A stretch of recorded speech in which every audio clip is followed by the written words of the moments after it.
Eu vou falar mais uma vez com uma das pessoas com mais experiência em navegação na Antártica no mundo. No outro episódio eu falei com ele sobre sua infância, que em parte foi no continente gelado. Eu falei também com a irmã dele, que teve uma experiência semelhante, e hoje eu vou falar um pouco mais sobre a região. Foi um papo que eu realmente amei e que eu sabia que ia render mais um episódio, que ficou muito legal. Espero que você goste também. O Igor foi muitas dezenas de vezes até a Antártica. Às vezes mais de uma vez por ano. Mas além disso, é alguém que morou a vida inteira em um veleiro, com exceção do período que ele fez as suas faculdades, e sim, no plural, foram na França. Então ele tem uma perspectiva muito interessante sobre esse tipo de vida. O que você acha que essa vida te transformou, fez você ser diferente, sabe, assim, do que se você tivesse com os 18 anos ter ido pra Terra, ou que nem tivesse isso, se você fosse um ser da Terra, né, tipo um terráqueo. O que transformou em você? Eu não faço ideia. Não sei. Eu acho que eu me viraria perfeitamente em terra, eu seria, acho que, feliz em terra. Eu sou uma pessoa hiperativa, né? Eu gosto de fazer muitas coisas e o barco é um universo que me permite todos os dias fazer 1000 coisinhas. Podem ser coisas no barco, podem ser coisas fora. Eu acho que quem mora num barco pode fazer as coisas de terra, mas quem está em terra não pode fazer as coisas de barco. Eu acho que te bota do lado das coisas em que você pode mais, digamos, né? E eu acho isso muito, muito legal. O que morar num barco muda nas pessoas? Habilidades. Eu acho que as pessoas dos barcos são mais abertas a aprender novas coisas, porque aprender a bordo de um barco representa independência. Você pode, se você sabe de mecânica, você não precisa mais de um mecânico para consertar seu motor. Se você sabe de eletricidade, você não precisa mais de uma pessoa qualificada em eletricidade para solucionar seus problemas. E quando você é capaz de solucionar seus problemas, você, de certa forma, é mais livre, quem sabe. O barco e as pessoas que moram a bordo de um barco, muitas vezes, nem sempre, gostam desse sentimento de liberdade. Não só do sentimento de liberdade de geográfico, né, de poder levantar âncora e ir daqui para lá, mas também desse sentimento de liberdade de não depender de outros. É uma sensação bacana falar assim, putz, eu sei fazer, sabe? Tem pessoas a bordo de barco que não sabem trocar o óleo do seu motor. Não quer dizer que essas pessoas não podem velejar a bordo de um barco, mas o dia que elas vão aprender a trocar o óleo do motor, elas vão dar um passo mais perto do que elas estão procurando, provavelmente. Junto com Beto Pandiani, um grande velejador brasileiro e que boa parte dos que assistem ao canal já conhece, o Igor fez grandes expedições em pequenos catamarãs abertos, sem cabine, como a travessia do Atlântico, do Pacífico e, recentemente, a Rota Noroeste, saindo lá da costa oeste do Canadá, no Pacífico, e indo até a costa leste do Canadá, ou seja, perto ali da Groenlândia, em um catamarã sem cabine, lembrando.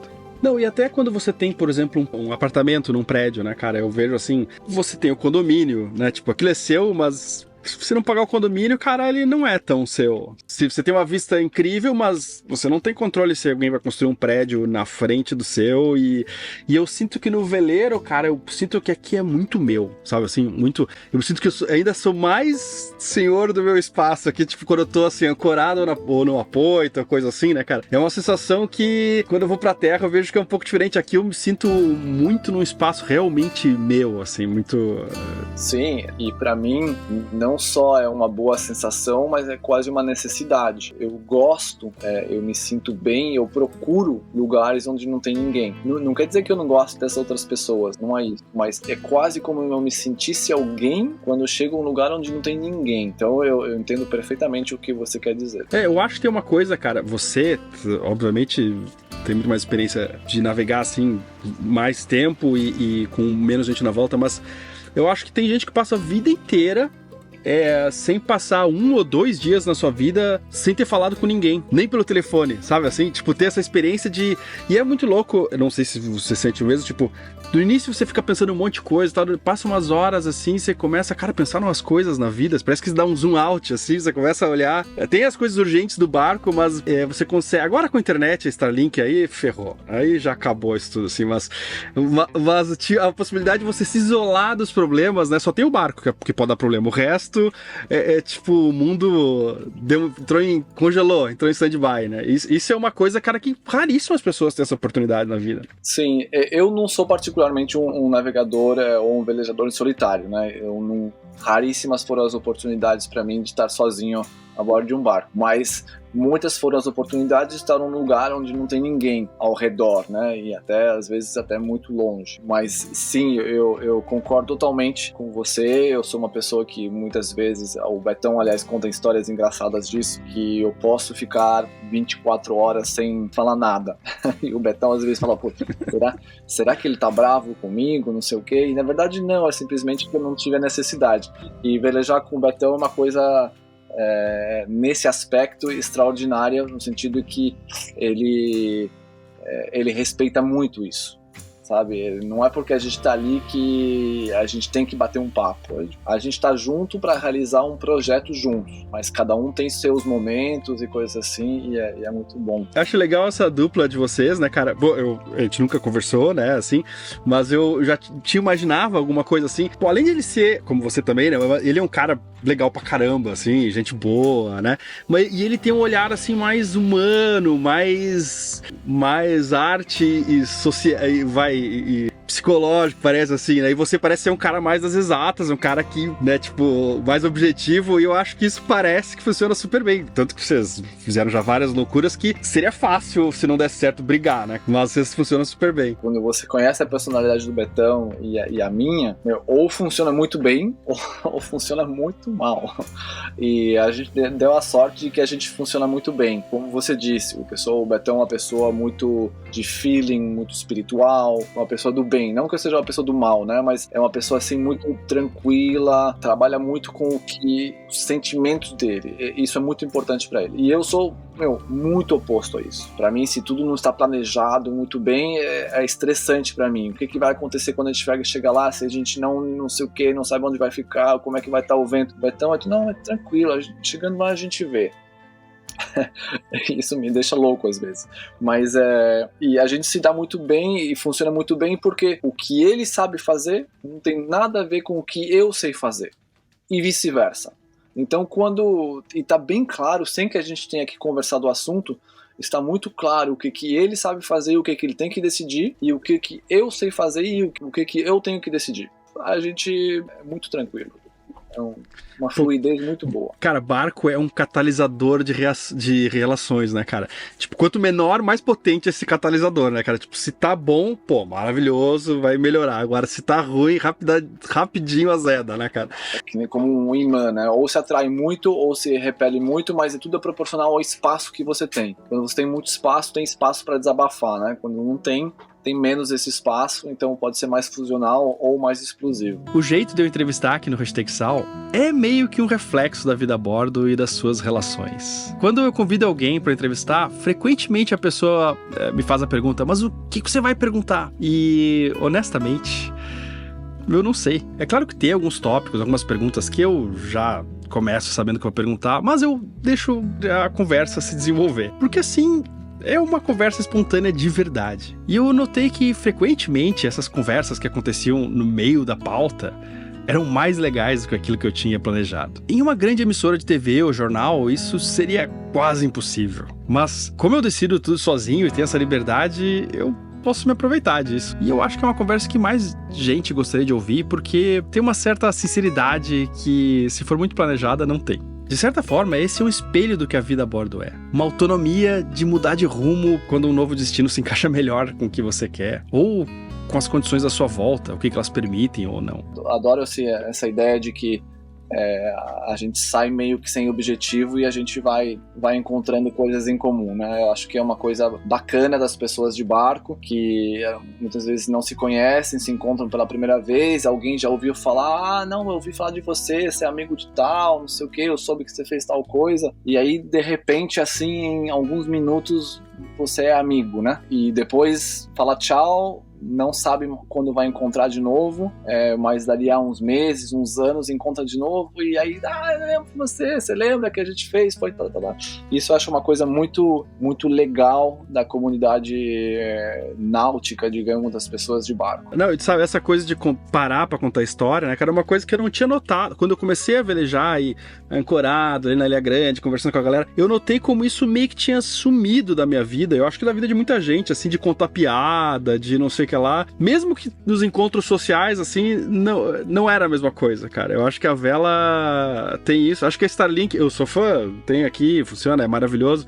Mas às vezes atrapalha, porque todo mundo fica com o celular, assim, não fica... Pra gente também, é o nosso primeiro ano com Starlink, né? E a gente contratou Starlink porque a viagem de novembro que a gente fez pra Antártica, os nossos clientes precisavam e queriam Starlink. Então a gente contratou e a gente guardou depois. Tem seu lado bom, né?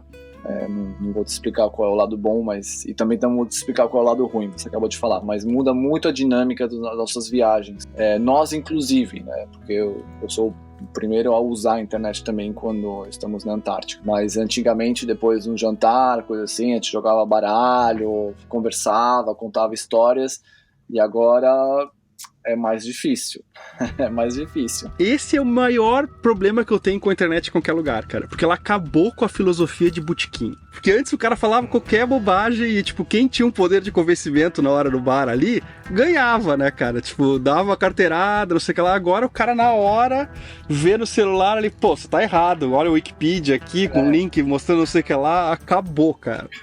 Nada na Terra é só bom ou só ruim. Toda tecnologia traz os dois lados, e frequentemente com mais benefícios do que prejuízos. Mas mesmo a internet, que é essa incrível tecnologia que permite eu viver em um veleiro trabalhando e falando com vocês todas as semanas, ela também trouxe coisas ruins, apesar de ter trazido mais coisas positivas. E olhar para essas coisas negativas é responsabilidade nossa. Quem vende a internet, se é que dá pra dizer assim, não vai te falar sobre isso, vai te falar sobre o lado bom.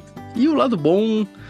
Não se preocupe, bilhões investidos em marketing não vão deixar você esquecer nunca. Mas isso não quer dizer que eu acho que a gente tem que parar de usar, ou que eu tenho que parar de usar de jeito nenhum, eu preciso dela. Da mesma forma que você não vai parar de usar um carro porque existem acidentes de trânsito. Dirija com cuidado, use o cinto de segurança, você já tem mais chance de cercar os riscos. Um exemplo de como é importante olhar para eles. E uma das coisas incríveis que a internet proporciona é poder falar com o Igor, sabendo que ele tá na Patagônia, perto da Antártica. Bom, ó, aqui a latitude não é tão extrema, né? 55 graus sul, Porto Williams.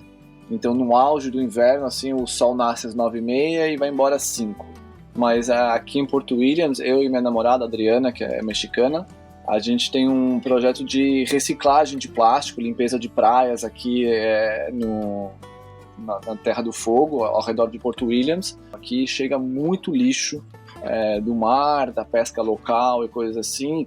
Você vê imagens de praias, às vezes a gente vê nas redes sociais, tipo na Índia, uma praia assim que tem ondas de plástico e coisas assim, e a gente tem imagens de coisas assim aqui, no Parque Nacional do Cabo Horn, sabe? Meu, é lixo, é muito lixo, é muito lixo. Então a gente organiza limpezas com as crianças de Porto Williams. Certos plásticos que a gente consegue reciclar, a gente pega, limpa, tritura, transforma em coisas de plástico, constrói coisas com isso. E é um tamanho, o que a gente faz é desse tamanho, Adriana, muito pequeno. Somos só nós dois, porque é difícil fazer com que as pessoas daqui entendam o que a gente está fazendo. É difícil. Por isso que a gente trabalha com crianças. Mas, cara, seria muito legal poder divulgar isso e inspirar outras pessoas em outros lugares.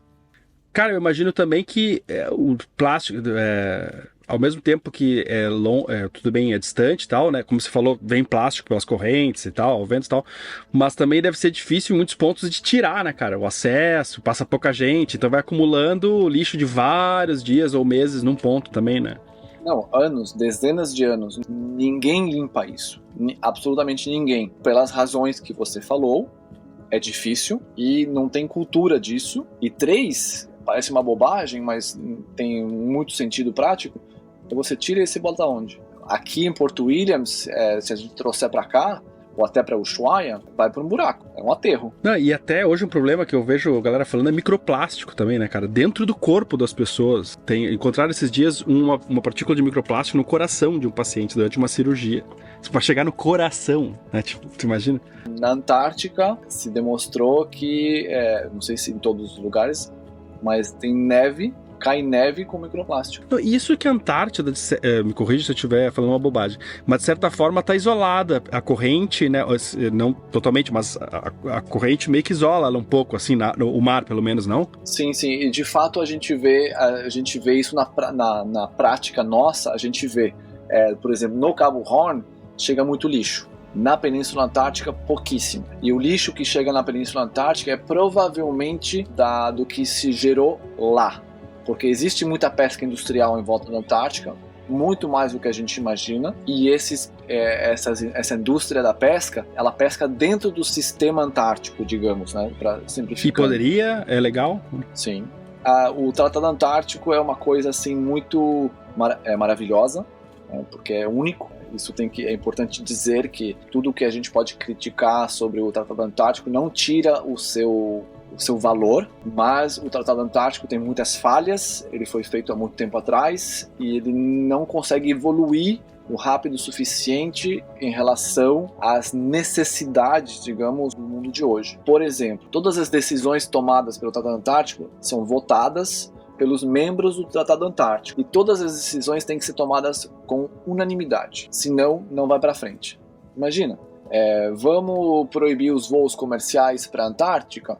Pô, as empresas que fazem isso são chilenas. Os chilenos são membros do Tratado Antártico. Não. Vamos proibir a pesca na Antártica? A Rússia vai votar que não. Sim, sim. Só votar não que as coisas param. Então tem muitas coisas que são abertas à interpretação. Do mesmo jeito que quando o Tratado Antártico se fez, eram muito menos membros do que hoje, eram só 12, mas tinha que fazer algo em que todos estejam de acordo. Então você reduz as regras ao máximo e você bota regras que são sujeitas à interpretação. Então, por exemplo, o próprio limite aonde começa o Tratado Antártico é sujeito à interpretação. Para a França, o limite do Tratado Antártico é 60 graus sul, mas para os argentinos não. Outra coisa interessante que tem no Tratado Antártico é que toda a ciência feita na Antártica ela tem que ser compartilhada. Todos os resultados científicos têm que ser compartilhados com a comunidade científica. Maravilhoso. Só que, hoje em dia, muito da ciência que se faz na Antártica é relacionada à medicina, farmacêutico, estética também, cremes, e são financiados por empresas privadas, que não querem compartilhar os resultados. Faz sentido, o cara investe para encontrar um creme novo que vai rejuvenescer, ele não quer que a L'Oréal pegue também. Mas como tem essa regra de tudo que é feito na Antártica tem que ser compartilhado, eles pegam e tiram da Antártica. E aí, não, mas tudo bem, eu peguei o sample, eu peguei o pedaço de neve, o pedaço de pedra, o pedaço de crio, eu peguei na Antártica. Mas a pesquisa eu fiz fora. E o problema desses tratados internacionais, né, que é que o direito internacional, ele, em grande parte, ele não é... Tipo, não tem quem vai cobrar, né, assim, tipo, não tem um judiciário internacional, uma polícia internacional, são tratados e que com respeito mútuo, mas às vezes... Não existe uma polícia local. Eu, como francês, por exemplo, se eu fizer algo errado na Antártica, só a França pode me dizer alguma coisa. Isso é uma coisa muito interessante da Antártida, né, cara? Muito diferente, porque, tudo bem, quando a gente sai poucas milhas na frente da costa, já tá em águas internacionais, não tá em nenhum país. Mas na Antártida é um território, você tá em terra que não é de ninguém, né, cara? Isso é que é extraordinário do tratado, né? Um veleiro é um dos objetos mais interessantes e únicos do nosso planeta. Que outro veículo é capaz de te levar a todos os continentes, ilhas oceânicas e... Bom, todos os lados do planeta com tanta autonomia, sem precisar ser um multimilionário. Algum dinheiro é preciso, mas muita gente fez com muito pouco. E tudo isso sem auxílio de outros veículos. Mas um veleiro é muito mais do que um veículo. É uma postura em relação ao mundo, que procura se aliar mais à natureza do que simplesmente medir forças com ela e tentar empurrar o seu caminho através dela. É também uma forma de estar dentro da civilização, óbvio, mas ali na beirinha. Às vezes conseguindo escapar um pouco e sentir a liberdade de estar no descoberto dela. Além de tudo, ainda serve de moradia. Lar para muitas famílias pelo mundo. Algumas capazes de criar pessoas com histórias de vida tão interessantes e ricas quanto as do Igor.